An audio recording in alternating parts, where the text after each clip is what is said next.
Oke, selamat pagi pemirsa di rumah. Saya dari Kepolisian Cicadas. Kita kali ini akan membandingkan bagaimana cara memperpanjang. Kenyot dulu susunya. Cicing heula aing keur ngomong. Jadi pode goblay. Oke, silakan. Jadi kita akan membandingkan bagaimana memperpanjang motor besar di samsatnya di Jepang dan di Cicadas, kita bandingkan ya. Jadi motor ini kan dalam keadaan kosong, tidak terdaftar, nggak terdaftar. Tapi sebelumnya sudah terdaftar kan? Ya, sebelumnya sudah terdaftar, cuman Ini ini. mah aing kopina.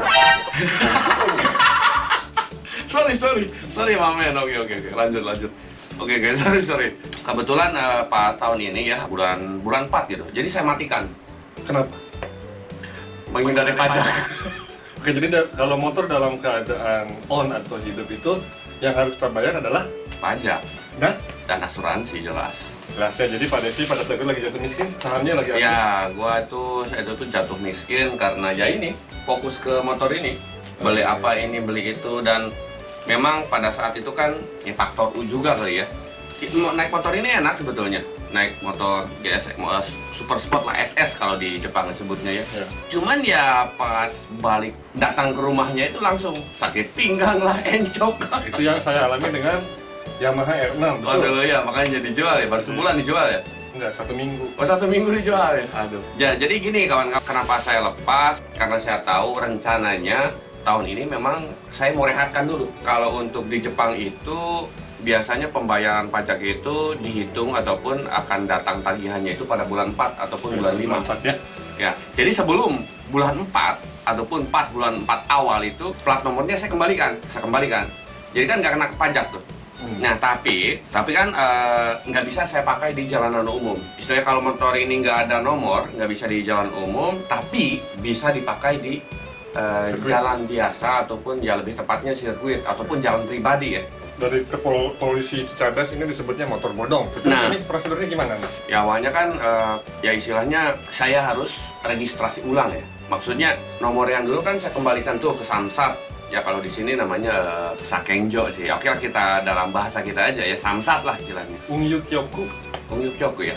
Waktu itu saya kembalikan nomornya, kosong lah. Nah tapi tetap aja aura pengen naik motor ini nggak tahan gitu. Kalau saya boleh kasih nasihat Pak, ingat usia Pak. Saya ingat sih kalau usia, kalau cuma ingat. Kalau ingat kenapa tidak dikilo aja ini motor Pak? Berat. Oke, lanjut. Jadi setelah motornya dibodongkan beberapa saat, apa yang harus kita lakukan untuk meregistrasi dan mendapatkan plat nomor baru? Oh, plat nomor baru ya. Saya harus bawa motor ini ke Samsat. Ya, bawa. Tapi kan dalam keadaan bodong tidak bisa saya kendarai. Kalau di Jepang ada enaknya, kita bisa pinjam Karinamba ataupun nomor sebentar aja ini yang ada plat merah menyamping, ini disebutnya Karinamba ataupun plat nomor sementara. Betul, kena telepon. Untuk mendapatkan Karinamba itu tidak sembarangan juga. Kabledug. Jadi Karinamba itu kita dapatkan di kecamatan setempat ataupun di Syakusho. Kenapa di kecamatan? Nah kalau di sini kan multifungsi ya, multitasking itu sudah di suatu lembaga itu. Sebelum ke kecamatan sudah pasti kita harus menyiapkan hal-hal ataupun apa-apa saja yang harus diperlukan. Misalkan asuransi.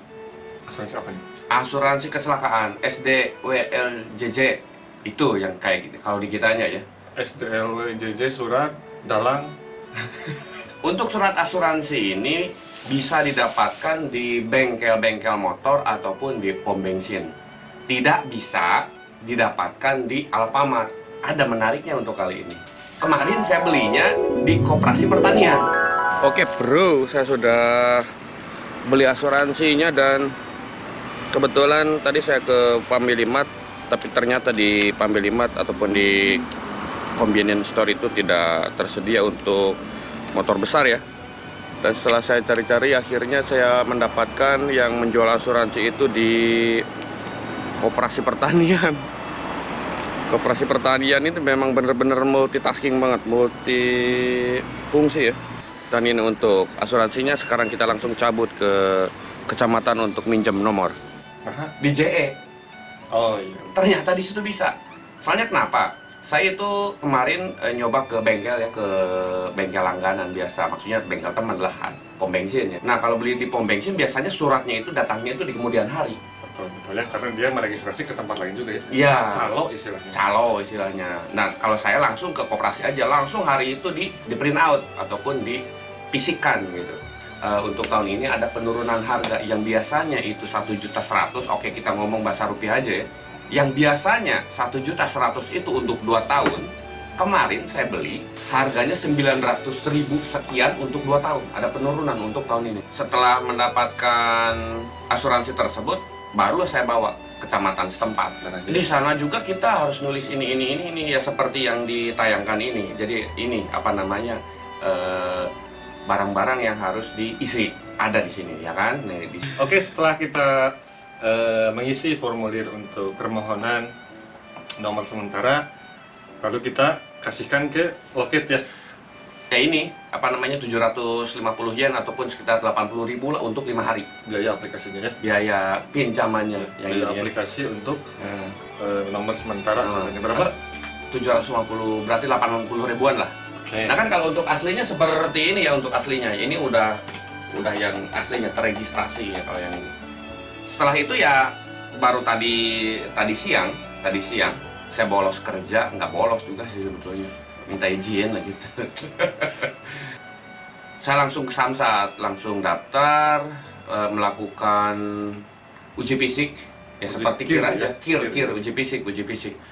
Itu lumayan, tapi mohon maaf nih, tadi nggak saya ambil video soalnya itu nggak boleh kan? Emang nggak boleh di sana.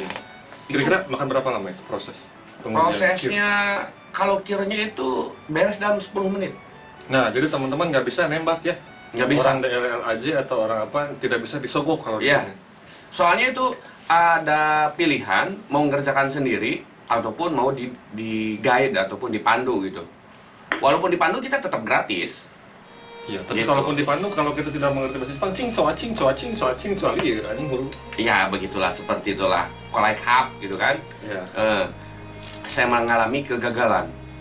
Kegagalan dalam hal lampu utamanya agak melenceng sedikit. Hanya berapa mili, anjir. Nah, tapi di sini nggak bisa diuangkan atau apa-apa, Pram. Jadi dari si petugasnya itu disuruh, ya udah kamu balik lagi ke uji fisik katanya. Coba sekali lagi. Oke, Mas Bro, sekarang kan saya sudah berada di tempat Samsat ya, di tempat pengujian ya, kir. Beberapa serangkaian tes sudah saya lalui dan tadi sempat gagal. Kenapa gagal? Karena itu lampunya itu pencahayaannya geser sedikit. Anjir ini. Ini jadi yang meriksanya mesin, robot mesin lah. Oke lah, seperti itu ya istilahnya, bukan manusia. Jadi setelah diperiksa nanti akan keluar barcode seperti ini, berkasnya. Nah, cobanya ini yang menariknya ini teman-teman, apa namanya, pengujinya itu bukan orang, robot, sensor, itu mesin, semuanya mesin. Apa aja sih yang diuji? Khusus kita ngomong motor besar ya, Ogata ya, karena memang yang ada akhirnya itu hanya motor besar ataupun yang motor yang besar. Motor yang ininya ada di platnya, di pinggirnya itu ada warna hijau. Ini artinya plat nomor ataupun kendaraan yang harus punya kelulusan uji fisik. Kir kalau kita kir. Yang diuji itu tadi lebar, tinggi, terus lampu, terus gas emisi, terus tentang kelistrikan, kayak klakson, kayak lifting. Udah itu aja sih rata-rata. Mengenai lebar dan tinggi itu berarti dia memiliki satu acuan bawaan pabrik ya. Iya, betul. Kalau tadi diceperin, ditinggiin dan melebihi regulasi tersebut pasti tidak akan lulus. Ya istilahnya banyak sekali ya, apa namanya, pengendara di Jepang itu yang modifikasi. Tapi pas saat mau melakukan uji kir itu diubah lagi ke awal. Ya. Repot kan kalau di sini. Repot banget. Sangat apa ya? Yang merepotkan. Nah, ini saya kan dipakai knalpot standar lagi. Setelah mendapatkan ujian kelulusan, ganti lagi knalpot brong. Sedikit info, satu keuntungan kalau untuk di Jepang, motor nggak mau dipakai ataupun mau diistirahatkan, tinggal balikan nomornya ke Samsat. Jadi kita nggak usah bayar pajak. Nah, ini dia teman-teman. platnya baru. Biaya ya untuk kendaraan yang memang harus punya kelulusan tes uji fisik, semuanya sama. Mau dihitung dari awal atau ya, gimana? Total ya. Biaya asuransi 900.000, biaya pinjam 80.000. Terus untuk biaya di kirnya sekitar 600.000. Itu tanpa ada penggantian atau pengecekan lebih lanjut. Iya, betul. Jadi, itu untuk murni. Murni. Jadi ya segitu, nggak nyampe 2 juta. Ya. Nah, mungkin ini aja ulasannya tentang Harinamba ataupun plat. Kenapa saya memakai plat nomor sementara. Itu aja sih.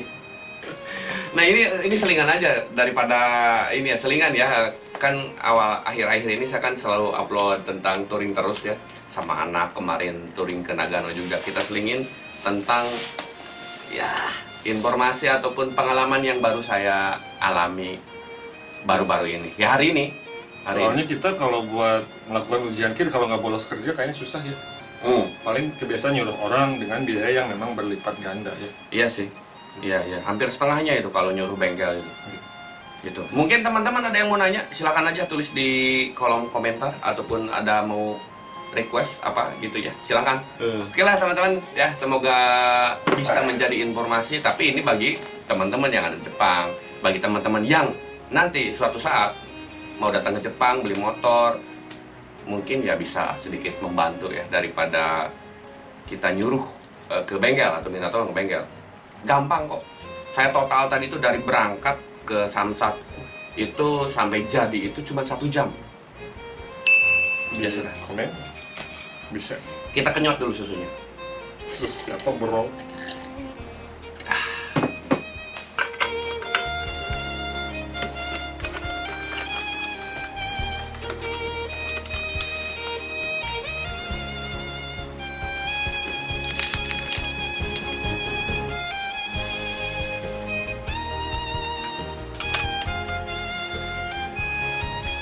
Plat nomor baru siap ngegas lagi nih.